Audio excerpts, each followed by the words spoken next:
The Sharks continue to find a way to win in dramatic game-winning fashion. What's going on, everybody, and welcome back to another episode of Sharks Latest. I'm your host, Jimmy, here to bring you everything regarding your favorite hockey team. If you don't want to miss anything regarding Team Teal, hit that notification bell and subscribe button, and you'll be a part of the family. Your boy here is excited. If you missed this one last night, you missed a good one. This was game 73 of the season. Another game on the homestand where the Sharks were hosting the Anaheim Ducks. A game that the Sharks won yet again for the third game in a row. In dramatic fashion, Wenberg with the game winner with 31 seconds left. Celebrini with 96 seconds left to tie the game. This was a nail biter and a half, and well, I was eating my popcorn throughout this one like that Michael Jackson gif. If you haven't seen that one, you got to check that one out. The score was 4-3, close to my prediction. In yesterday's video, I did predict a Sharks win by the score of 4-2. So give me a little bit of credit there where credit is due. Now the Sharks find themselves 1 point back of the second wild card. Here we go again, y'all. It's the wild card roller coaster, if you will, if you want to call it that. Because, well, we were in this spot before. We were in this spot not that long ago, and then we lost it, and we were plummeting. And now we're back again on a 3-game win streak. The Sharks have 7 points in their last 4 games. So this was a big one, and another big game for Macklin Celebrini. It's going to sound like a broken record here. We go where Macklin Celebrini goes. That's how the San Jose Sharks are going to be all season long for the rest of the season, what we have left at least. So Macklin had 4 points in this one, and you better believe when Macklin Celebrini has 4 points, the San Jose Sharks are going to find themselves on the winning side of things like they did today. Will Smith had a big game as well, a goal and 2 assists, so 3 points for him. And altogether 7 points out of the 2 young Milk and Cookies tandem. So hats off to them and the young top line without Igor Chernyshov tonight. So that was great to see a little bit of a different lineup from what we've seen throughout our short and small winning streak. And it pay off giant dividends. You saw the PK unit playing great early. It was a game like a lot of games for the San Jose Sharks. They started off a little slow, and then they really turned it up late. Second period was an exciting one, probably the most exciting one outside of that last minute and a half of the game. But credit where credit is due. The PK unit played phenomenally, and they were able to stop 3 power plays by the Anaheim Ducks in the first period alone. So this is a game where you saw the Sharks have to scratch and claw and fight and get themselves not only back into this game, but to win the game as well, to get 2 points and not have to risk going into overtime and have to settle for a potential 1 point, or lose the game and get none at all. So this was a game where a young team was tested. Yes, they have their veterans that are on the team, and, well, you did have some veterans show up for sure. But you see that the top line was the biggest difference maker in this game, and you love to see these youngsters be resilient. You love to see these youngsters fight through adversity, show that they can still win big games when they matter against very good opponents. Now, don't forget, the Anaheim Ducks are a very good opponent that came to the tank, and the Sharks handled some business like they were supposed to, so hats off to them.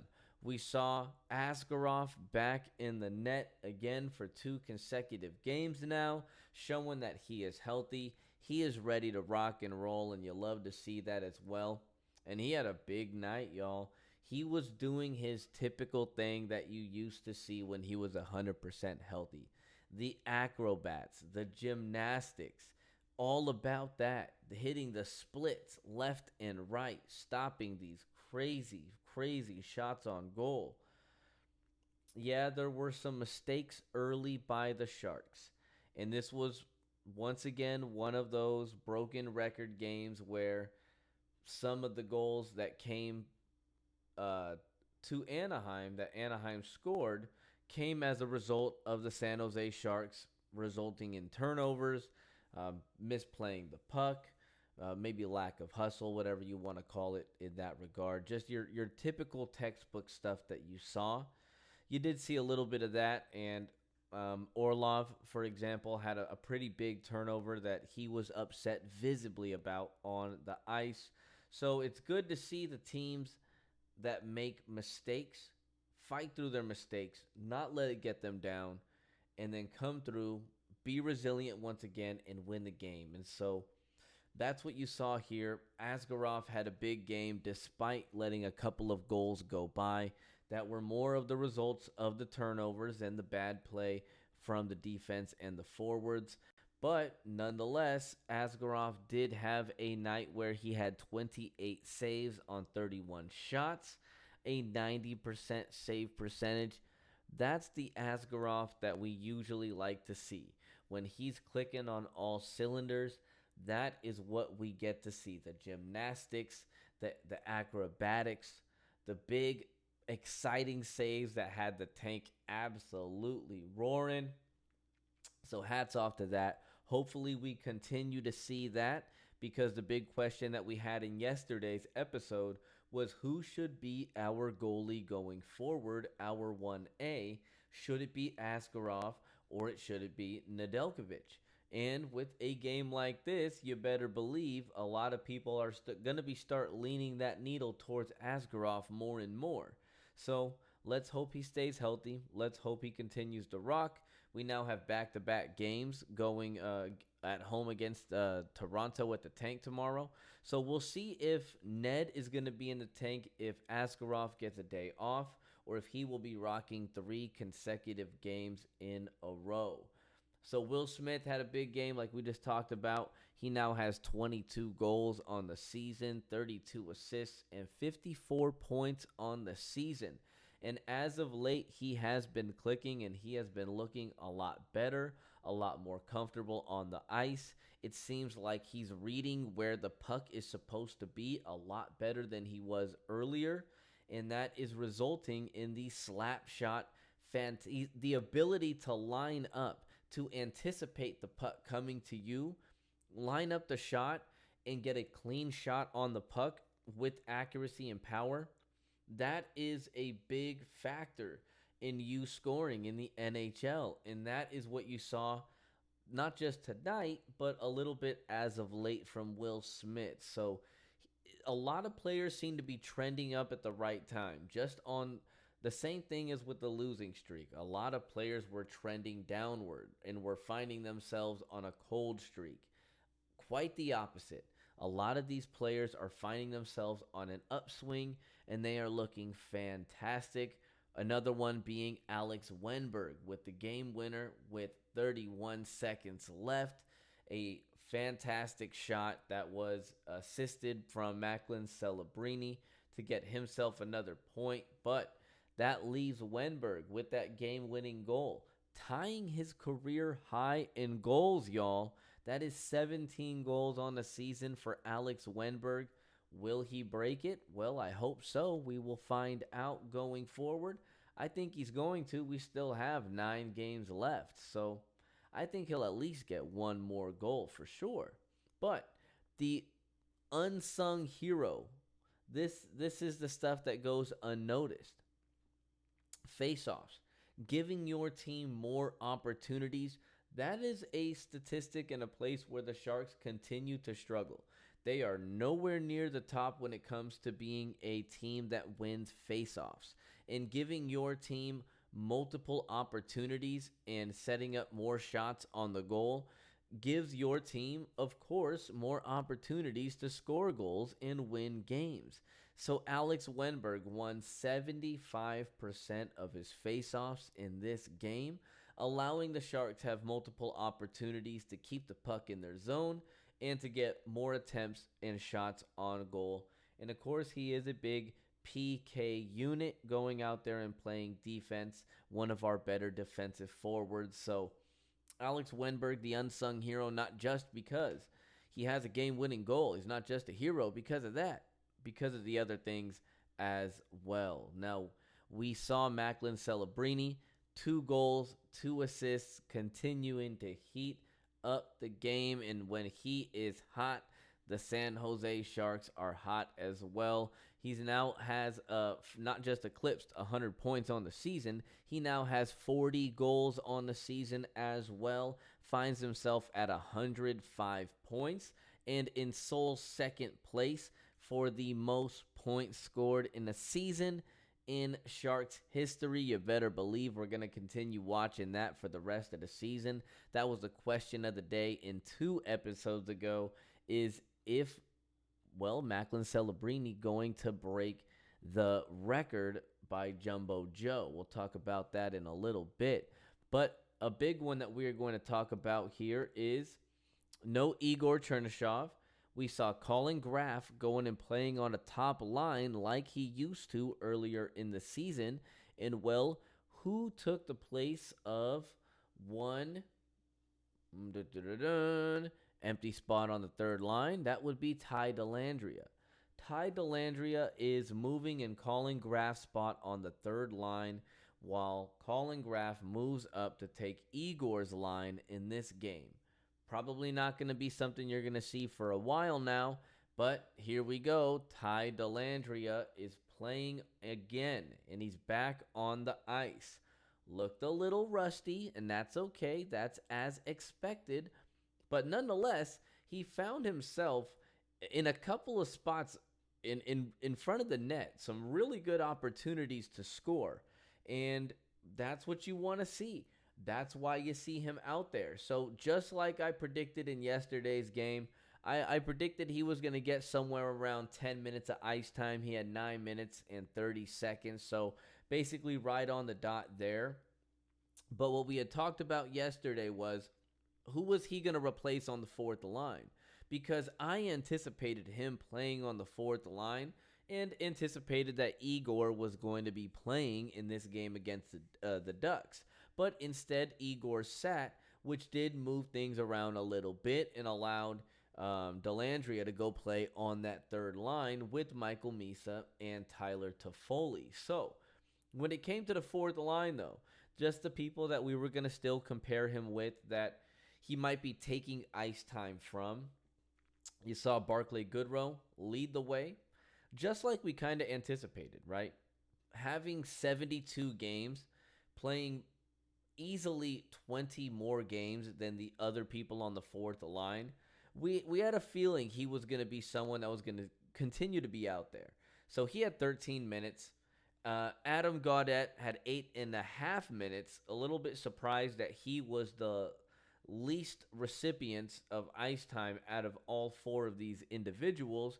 And Ostapchuk had 9.5 minutes. So shocked, yes and no. Gaudette, such a great offensive firepower. You wanted to see what he can do. But Dellandrea was still bringing it in some ways. He made some mistakes, I know, but that's given for someone that hasn't played in 30-plus games. So he looked okay out there, and Ostapchuk getting 9.5 minutes. Well, you see what he did out there, defending Tyler Toffoli. You don't want to lose that grittiness. That's what we said yesterday, is that fourth line brings that tenacity, that toughness, that extra toughness is what I should say. And you get that with Ostapchuk. He is not afraid to step up and defend his fellow teammates. And you love to see it, exactly what he did in this one. You saw the Ducks kind of messing with the Foley a little bit, and he said, nah. That's my guy. That's the softy. He don't really be getting into fights like that. I'll step up and I'll handle business. So you'll like to see that. So I'm interested to see what going forward, what lineups we'll see going into tomorrow's game. So could be a big reason for it, right? Back to back games. Coach is going to want to keep some of these players fresh. So Delandria is accessible. He's able to come back. Let's go ahead and give him some ice time, see what he can do.